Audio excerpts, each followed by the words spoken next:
Hello दोस्तों, नमस्कार। कल हम पढ़ चुके हैं शंखमरी के चौहान और आज पढ़ेंगे हम अजमेर के चौहान।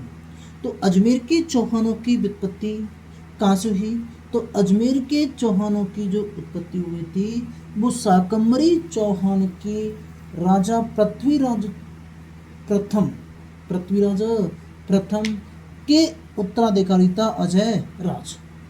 और अजय राज को अजमेर चौहान वंश का संस्थापक माना जाता है।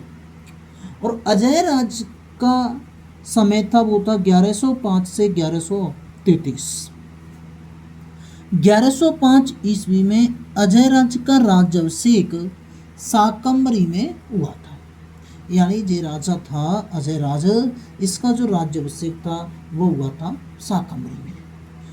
और अजय राज ने एक कस्बा बसाया था, वो था सांवर कस्बा। तो अजय राज ने सांवर कस्बा बसाया था। 1133 ईस्वी में अजय राज ने बीटली पहाड़ी पर अपने नाम से अजय मेरू दुर्ग का निर्माण कराया था। तो अजय मेरू दुर्ग का निर्माण किसने करवाया था? तो अजय राज अजय मेरू अपने नाम पर ही अजय मेरू दुर्ग बनवाया था। किस पहाड़ी पर बनवाया था? तो बीटली पहाड़ी पर बनवाया था। कब बनवाया था? तो 1133 ईस्वी में, 1113 ईस्वी में। इसका शासनकाल चौहानों का निर्माण काल कहलाता है। अजय राज ने अजमेर कस्बा बसाकर उसे अपनी राजधानी बनाया था, इसलिए अजय राज को अजमेर का संस्थापक कहा जाता है। तो अजमेर का संस्थापक किसे कहा जाता है? तो अजय राज को कहा जाता है। अजय मेरू दुर्ग को अजमेर दुर्ग, गढ़ बीठली दुर्ग, तारागढ़ दुर्ग, राजस्थान का जिब्राल्टर कहा जाता है। अजय राज ने मालवा के परमार वंश के शासक नरवर्मन के सेनापति था सुल्लन, और सुल्लन को पराजित कर घोड़े की पीठ पर बांधकर अजय मेरू दुर्ग में कैद किया। अजय राज ने अपने नाम से और अपनी रानी के नाम सोमल देवी के नाम से एक चांदी का सिक्का चलाया था। उस सिक्के का नाम था ध्रुव सिक्का। सोमल देवी के गर्भ से अर्णोराज का जन्म हुआ, जो कि अजय राज का उत्तराधिकारी बना। तो दोस्तों, अजय राज के बाद पढ़ते हैं हम अर्णोराज। अर्णोराज का जो समय था वो था 1133 से 1155। और अर्णोराज ने अजमेर का शासक बना। अर्णोराज 1133 में अजमेर का शासक बना। अर्णोराज के दरबारी विद्वान और अर्णोराज के दरबारी विद्वान दो थे, देवबोध व धर्मघोष। 1135 ईस्वी में अर्णोराज ने मालवा के परमार वंश के शासक नरवर्मन को पराजित कर उज्जैन से इसके हाथियों को छीन लाया।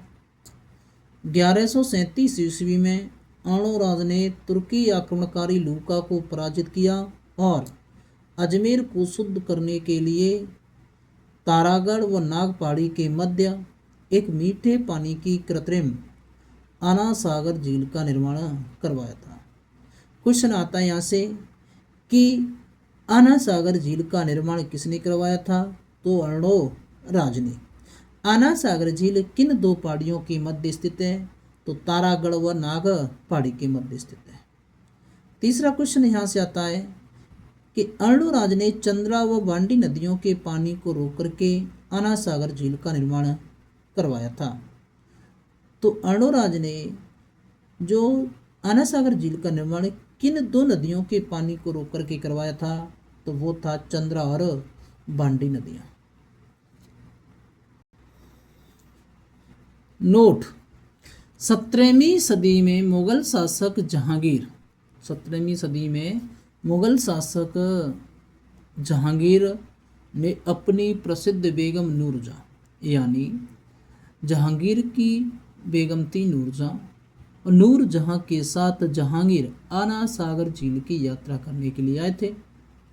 जहांगीर ने आना सागर झील के किनारे एक बाग बनवाया था। उस बाग का नाम था शाही दौलत बाग का निर्माण करवाया था, जिसे वर्तमान में आज सुभाष उद्यान कहा जाता है। दोस्तों यहाँ से क्वेश्चन आता है कि आना सागर झील के किनारे शाही दौलत बाग का निर्माण किसने करवाया था? तो जहांगीर ने। ठीक है। दूसरा क्वेश्चन आता है कि सुभाष उद्यान का निर्माण किसने करा? तो अभी क्वेश्चन आंसर क्या होगा? जहांगीर होगा। नूरजहां की माता, नूरजहां की माता यानी जहांगीर की रानी की, जहांगीर की बेगम की माता, नूरजहां की माता का नाम था असमत बेगम था, जिसने शाही दौलत बाग के चैती गुलाब के फूलों से भारत में इत्र का आविष्कार किया था। तो भारत में इत्र का आविष्कार किसने किया? तो वो था नूरजहां की माता असमत बेगम ने।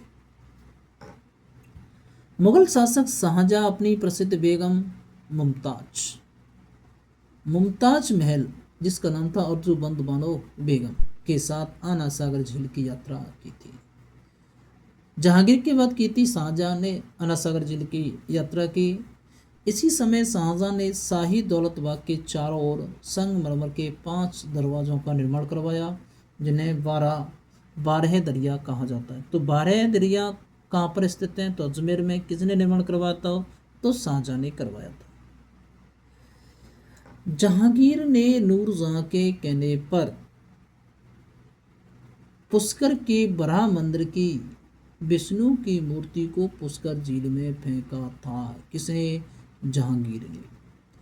अर्णोराज ने पुष्कर में भगवान विष्णु को समर्पित बराह मंदिर का निर्माण कराया था, जबकि अर्णोराज शिव जी का भक्त था। अर्णोराज किसका भक्त था? शिव जी का भक्त था। बराह मंदिर एक तो है अजमेर में, एक बराह मंदिर है मेवाड़ के अंदर उदयपुर में। इस अजमेर वाले का निर्माण करवाया था अर्णोराज ने, जबकि मेवाड़ वाले बराह मंदिर का निर्माण करवाया था अल्लट ने, आहड़ उदयपुर में। तो मेवाड़ के गोहिल वंश के शासक अल्लट ने आहड़ में बराह मंदिर का निर्माण करवाया था। अर्णोराज ने अपना पहला विवाह राजकुमारी सुधवा से किया, जिसके गर्भ से 2 पुत्रों का जन्म हुआ था। पहला विवाह अर्णोराज ने किया था सुधवा से, जिसके 2 पुत्र थे, जगदेव और विग्रहराज चतुर्थ। पहला पुत्र था जगदेव और दूसरा था विग्रहराज चतुर्थ। तो अर्णोराज का पहला विवाह हुआ था सुधवा से, जिससे 2 पुत्र उत्पन्न हुए, जगदेव और विग्रहराज चतुर्थ।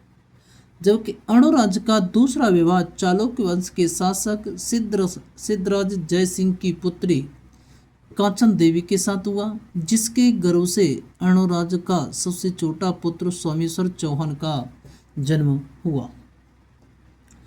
गुजरात के प्रसिद्ध जैन विद्वान हेमचंद्र सूरी, और गुजरात के प्रसिद्ध विद्वान थे हेमचंद्र सूरी, और हेमचंद्र सूरी का ग्रंथ था कुमारपाल चरित्र के अनुसार अर्णोराज का तीसरा विवाह गुजरात के चालुक्य वंश के शासक कुमारपाल की बहन देवल देवी के साथ हुआ।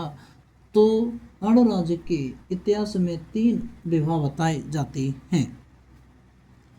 लेकिन मेरुतिंग की प्रसिद्ध पुस्तक है प्रबंध चिंतामणि, इसमें लिखा गया है कि अर्णोराज के समय गुजरात के चालुक्य और अजमेर के चौहान राजवंश के मध्य संघर्ष की भाई साहब शुरुआत हुई थी।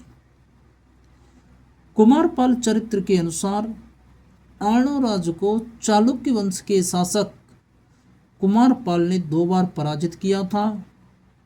अर्णोराज की पुत्री जल्लड़दे के साथ कुमारपाल ने विवाह किया था। इस जल्लड़दे को चौमासा रानी भी कहा जाता है, चौमासा रानी भी कहा जाता है। तो ये है तुम्हारा अर्णोराज, अर्णोराज की पुत्री जल्लड़दे, और जल्लड़दे का विवाह हुआ था कुमारपाल के साथ। किसके साथ?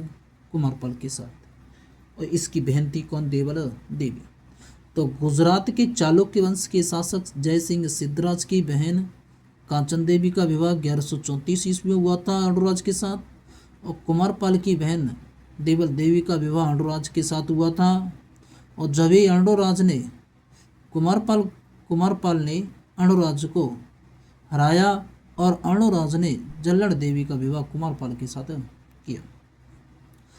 1155 ईस्वी में अणुराज की हत्या उसके बड़े पुत्र जगदेव ने की थी और अजमेर का शासक बना।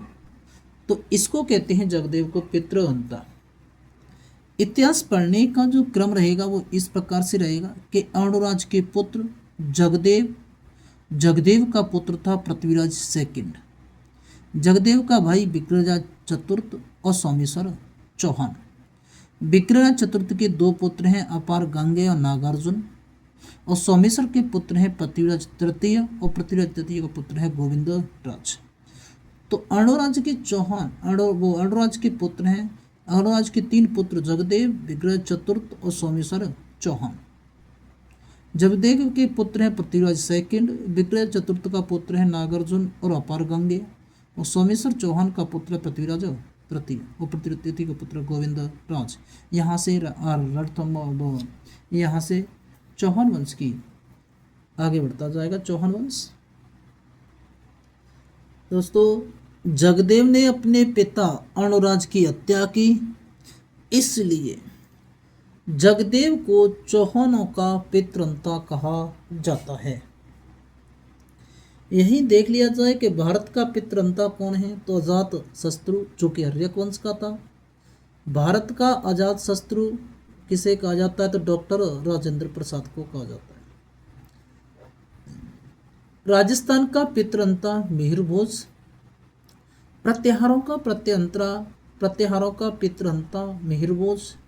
चौहानों का पितृहंता जगदेव। मेवाड़ का पितृहंता उदयकर्ण या उदय सिंह। मारवाड़ का पितृहंता मालदेव या भक्त सिंह, मालदेव और भक्त सिंह। आमेर का पितृहंता राम सिंह फर्स्ट, जिसने मिर्जा राजा जय सिंह की हत्या की थी।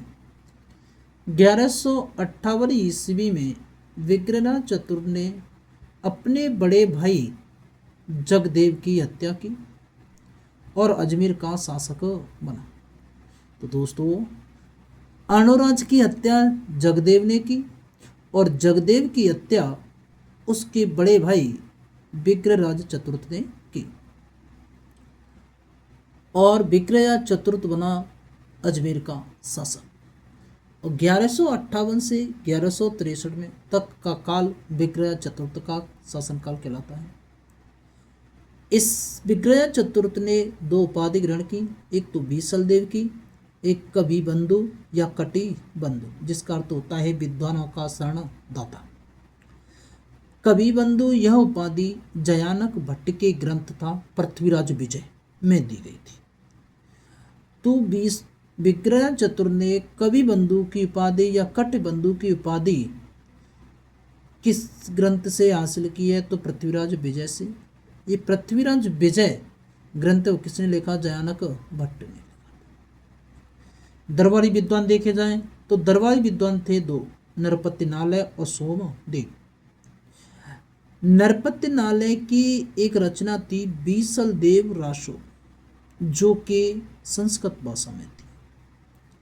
नरपति नालय की रचना बीसल देव रासो में संस्कृत भाषा में लिखा गया है कि राजा भोज की पुत्री राजमती और बीसल देवी की प्रेम कहानी का उल्लेख है। तो बीसल देव रासो में राजा भोज की पुत्री राजमती और बीसल देव की प्रेम कहानी का उल्लेख किस पुस्तक से मिलता है, तो बीसल देव रासो। दूसरी तरफ दूसरा दरबारी विद्वान था सोमदेव, और सोमदेव की जो रचना थी वो थी ललित विग्रहराज। दोस्तों, पूछ ली जाती हैं कि नरपति नालय की रचना कौन सी है, सोमदेव की रचना कौन सी है, तो याद होनी चाहिए। और ललित विग्रहराज में लिखा है कि इसमें इंद्रपुरी की राजकुमारी देसल देवी और विग्रहराज की कहानी का उल्लेख है। तो हमें याद करनी है कि विग्रह चतुर्थ के दरबारी विद्वान कौन से हैं, तो नरपति नालय और सोमदेव।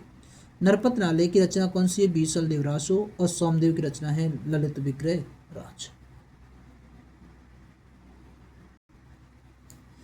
धर्मघोष के कहने पर विग्रहराज चतुर्थ ने पशुपत पर प्रतिबंध लगाया था। ये धर्मघोष था जो अणुराज का विद्वान था, और इसने कहा था विग्रहराज चतुर्थ से कि पशुवध पर क्या लगाओ, प्रतिबंध लगाओ।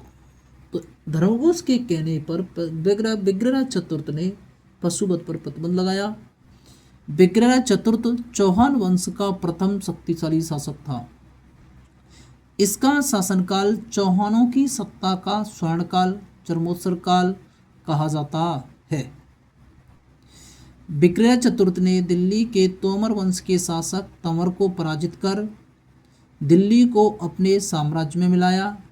इसे ही विग्रहराज चतुर्थ की सबसे बड़ी उपलब्धि कहा जाता है। विग्रहराज चतुर्थ ने टोंक की राजमहल की पहाड़ियों के पास बनास नदी के पानी को रोककर एकमात्र कंक्रीट निर्मित एवं पेयजल की दृष्टि से सबसे बड़े बांध बीसलपुर बांध का निर्माण करवाया।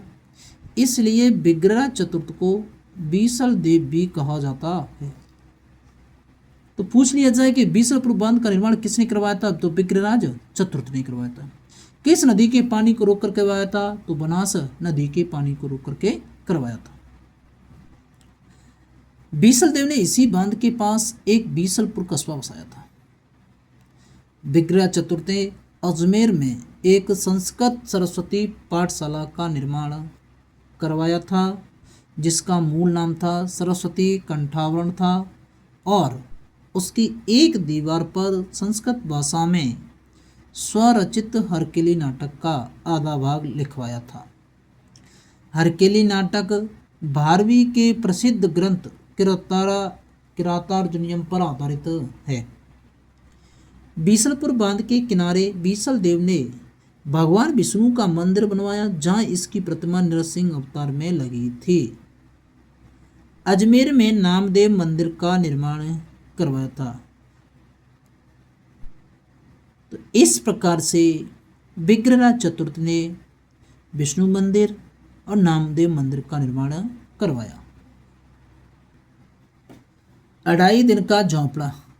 मोहम्मद गौरी के सेनानायक कुतुबुद्दीन ऐबक ने इस संस्कृत पाठशाला को तोड़कर एक मस्जिद में परिवर्तित करवाया, जिसे अढ़ाई दिन का झोंपड़ा कहा जाता है। इसका प्रारूप अबू बकर ने तैयार किया। यह 10 गुम्मद हैं। इसमें 240 स्तंभ हैं। इसका उर्स सूफी संत पंजाब साहब पीर का 2.5 दिन का उर्स लगता है। इसे 16 खम्भों का महल भी कहते हैं। उर्स अरबी भाषा का शब्द है, जिसका अर्थ होता है विवाह। इसके उपनाम देखे जाएं तो राजस्थान की प्रथम मस्जिद, अढ़ाई दिन का झोंपड़ा। इसे हिंदू शिल्पकला का ऐतिहासिक नमूना कहते हैं, और इस बात को कहने वाला विद्वान था कर्नल जेम्स टॉड।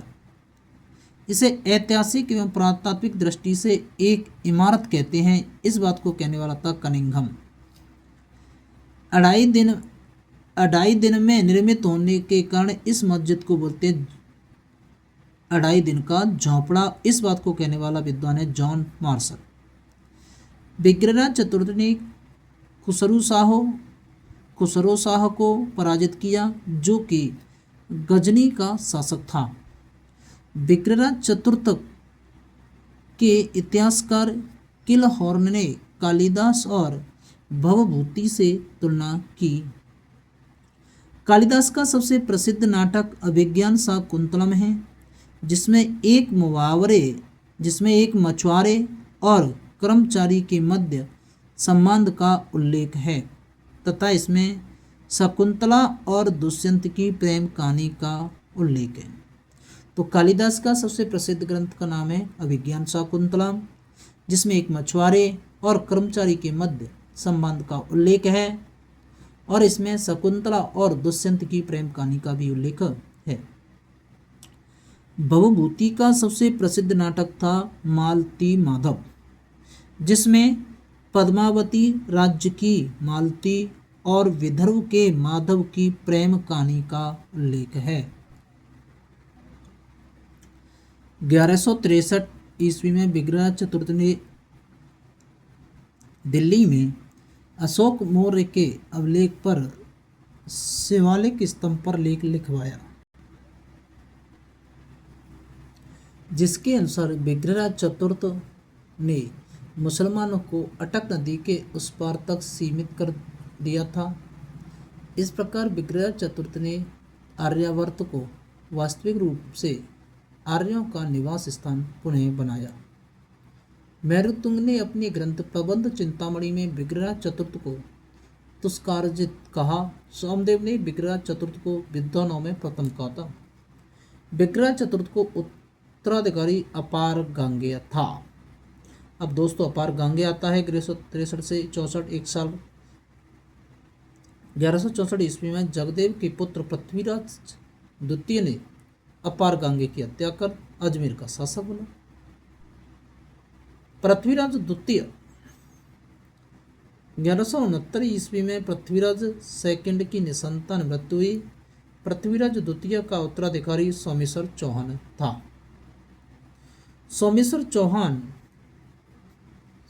चौहान की जो समय था वो था 1169 से 1177। बिजोलिया हवलेख में सोमेश्वर चौहान को प्रताप लंकेश्वर कहा गया था।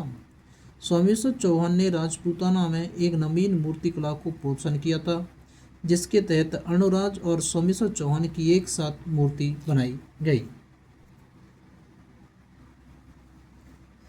चंद्रवरदाई के अनुसार 1177 ईस्वी में सोमेश्वर चौहान की हत्या आबू के परमार वंश के शासक जैत्र सिंह की रक्षा करते हुए गुजरात के चालुक्य वंश के शासक भीमदेव द्वितीय ने की थी।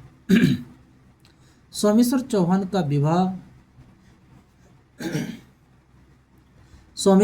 का त्रिपुरी के कलचुरी राजा अचलराज की पुत्री कर्पूरी देवी के साथ हुआ था, जिसके गर्भ से पृथ्वीराज चौहान का जन्म अहिन पाटक गुजरात में हुआ। इनके मंत्री था कैमास और कदम्बास ने अहित छत्रपुर दुर्ग का निर्माण नागौर में करवाया था। वर्ष 2016 में यूनेस्को ने इसे एक्सीलेंट अवार्ड दिया था। तो कैमास और कदम्बास किसके मंत्री थे? क्या नाम था उसका? कैमास और कदम्बास किसके मंत्री थे? तो किसके मंत्री थे ये? सोमेश्वर चौहान के मंत्री थे। अब सोमेश्वर चौहान का उत्तराधिकारी था पृथ्वीराज चौहान तृतीय, और पृथ्वीराज चौहान तृतीय चौहान वंश का प्रतापी शासक पृथ्वीराज चौहान, जिसका समय कालानुक्रम था 1177 से 1192। अगर इनका जीवन परिचय देखा जाए तो ये अजमेर के तो थे शासक। इनके उपनाम देखा जाए तो राय फितौरा क्यों पड़ा? क्योंकि दिल्ली में राज्य राय फितौरागढ़ दुर्ग का निर्माण करवाने के कारण। इनको कहा जाता है दल पुंगल का अर्थ होता है विश्व विजेता। इनको कहा जाता है भारतीय हिंदू गौरव का अंतिम सूर्य। इनको कहा जाता है भारतेश्वर। इनको कहा जाता है भारत का अंतिम हिंदू सम्राट।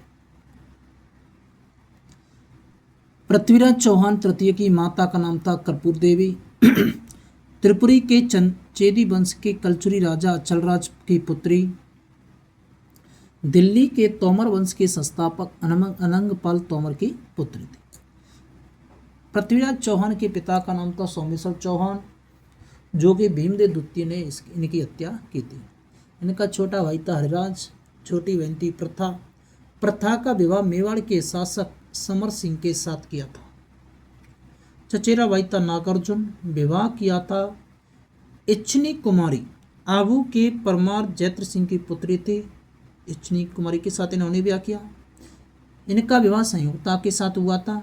संयुक्ता कन्नौज के गैरवाल वंश के राजा जयचंद की पुत्री थी और इन्होंने त्रिलोचना के साथ विवाह किया। दिल्ली में एक अवतरित अप्सरा मानी जाती हैं।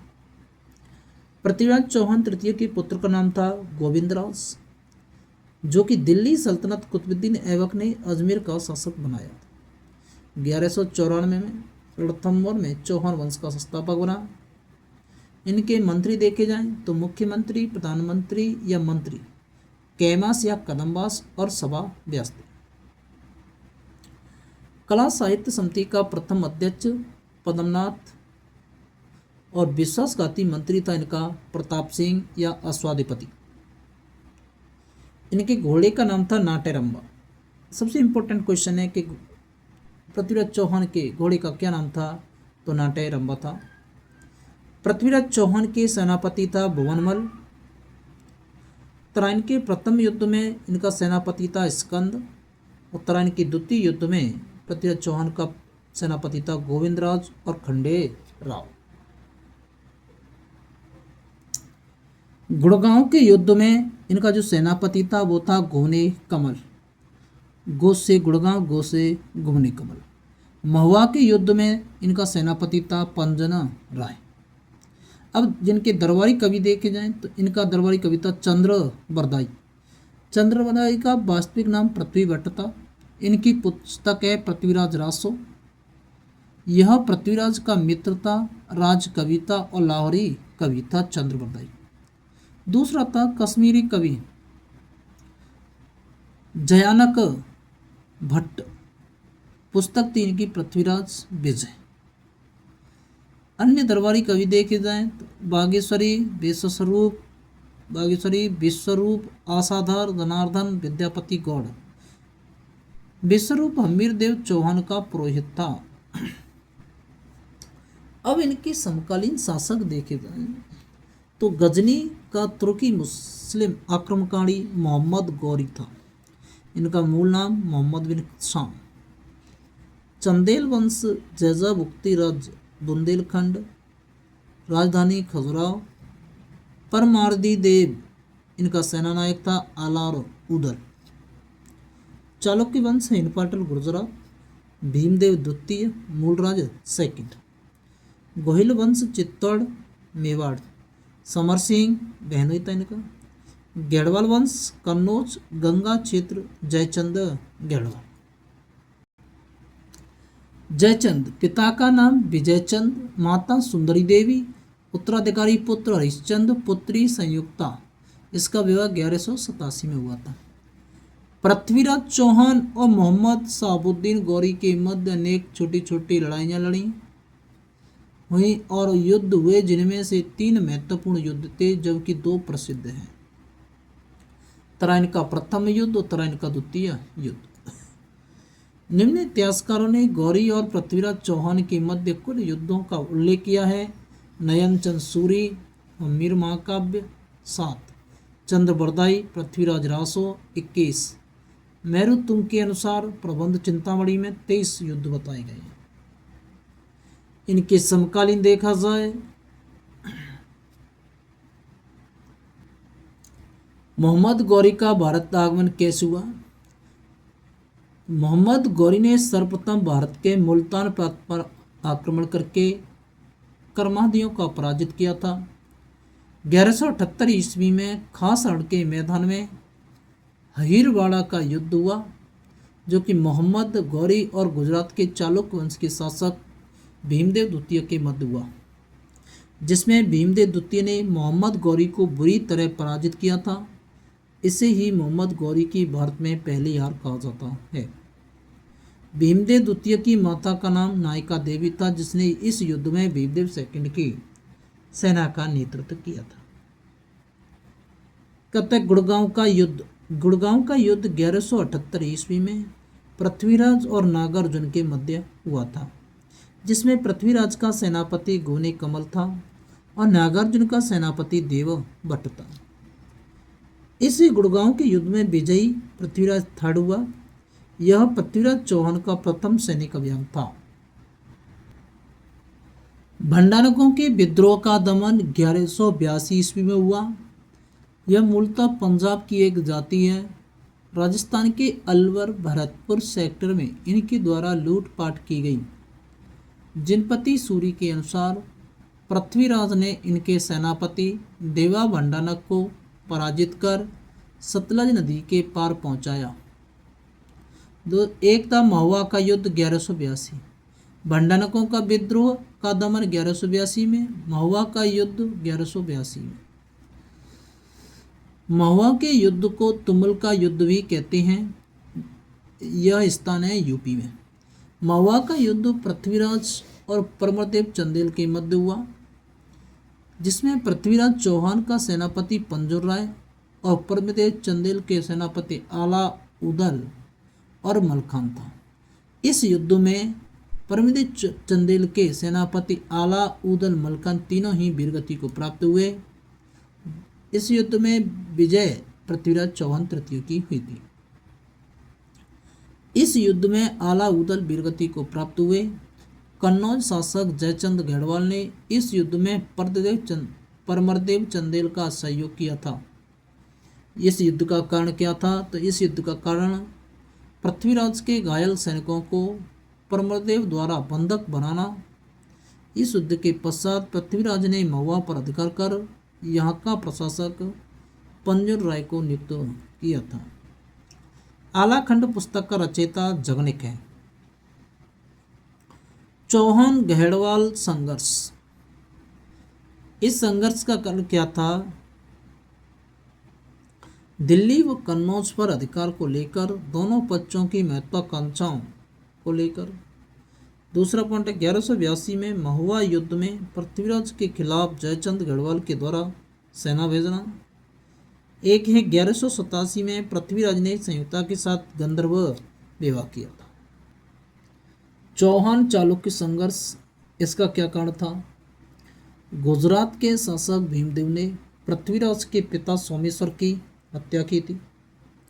आबू की राजकुमारी इच्छनी का विवाह भीमदेव के साथ प्रस्तावित था, लेकिन विवाह पृथ्वीराज ने किया। पृथ्वीराज व भीमदेव द्वितीय के मध्य 1184 नागौर का युद्ध हुआ, जिसमें पृथ्वीराज विजय रहे।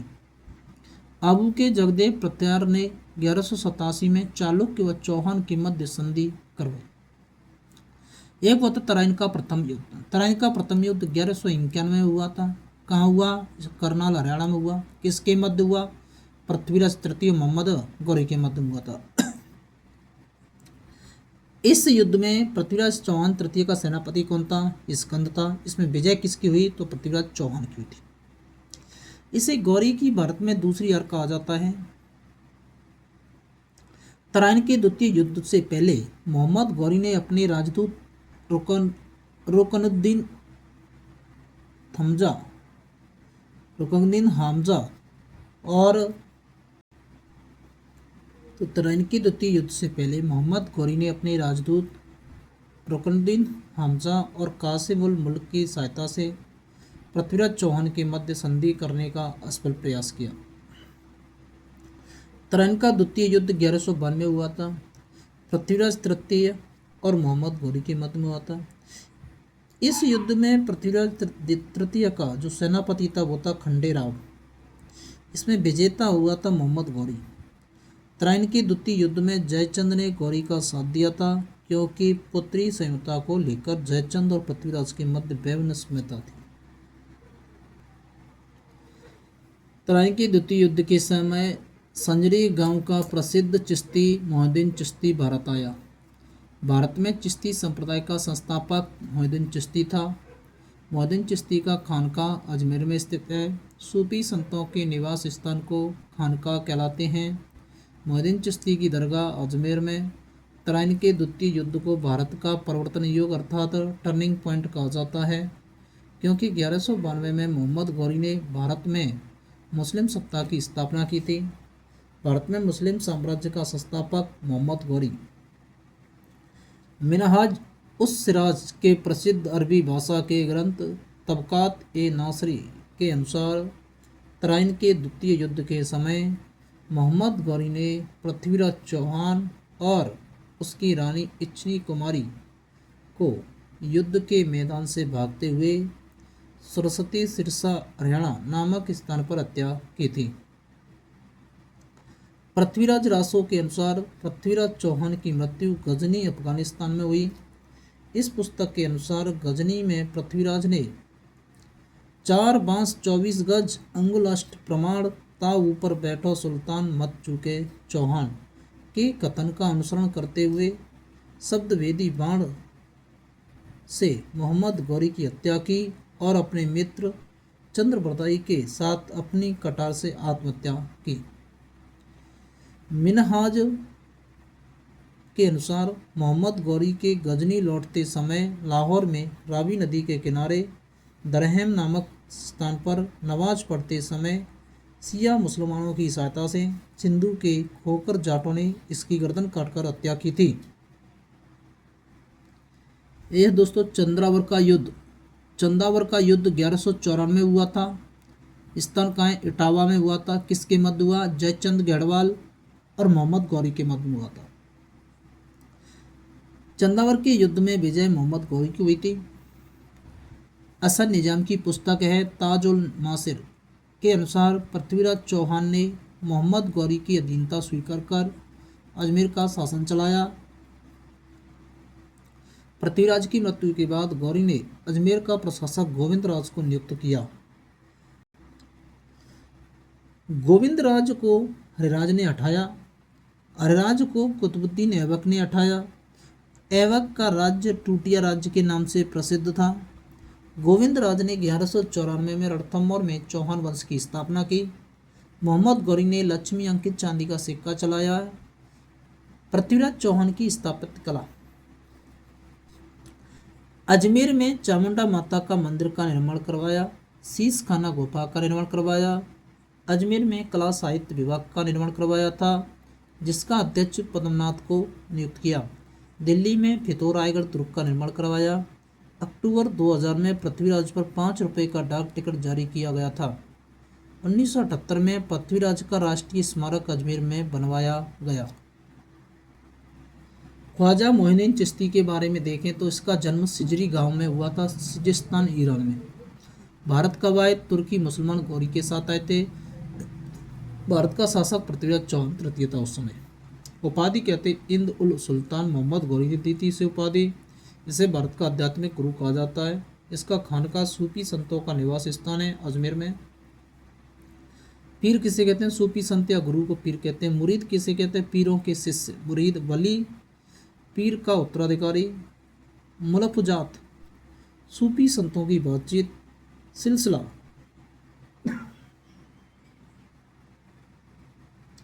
सिलसिला सूफी संप्रदायों को संस्थापक। भारत में चिश्ती संप्रदाय का संस्थापक है। मृत्यु 1235 ईस्वी में अजमेर में हुई। दरगाह है अजमेर दरगाह है। उर्स 11 से 6 रजब तक। पुरोहित भील गौरी राती के हैं। दरगाह की नींव रखने वाला इल्तुतमिश। निर्माण हुमायूं। उस्मान अली खान हैदराबाद का नवाब था। प्रथम यात्री शासक जो दरगाह को देखने आता वो था मोहम्मद बिन तुगलक। और सर्वाधिक यात्रा की थी अकबर ने, 14 यात्रा की थी। पैदल यात्रा 2 की थी। दरगाह के लिए 18 गांव दान में दिए थे। इस दरगाह में बड़ी डेग छोटी डेग रखी गई है। बड़ी डेग 125 मन की है, छोटी डेग 80 मन की है। बड़ी डेग को अकबर ने रखवाई थी, छोटी डेग जहांगीर ने। इसलिए इसे अकबरी मस्जिद का निर्माता भी कहते हैं। प्रथम हिंदू मराठा शासक साहू यानी शिवाजी का पौत्र था। भारत में सर्वप्रथम चमड़े की सिक्की निजाम बिस्ती हुमायूं के समय चलाए थे, जिसकी मज़ार अजमेर दरगाह में स्थित है। तो दोस्तों यह अजमेर के चौहान वंश कंप्लीट होता है। इसके बाद पढ़ेंगे नेक्स्ट वीडियो में रणथंभौर के चौहान। थैंक यू, धन्यवाद।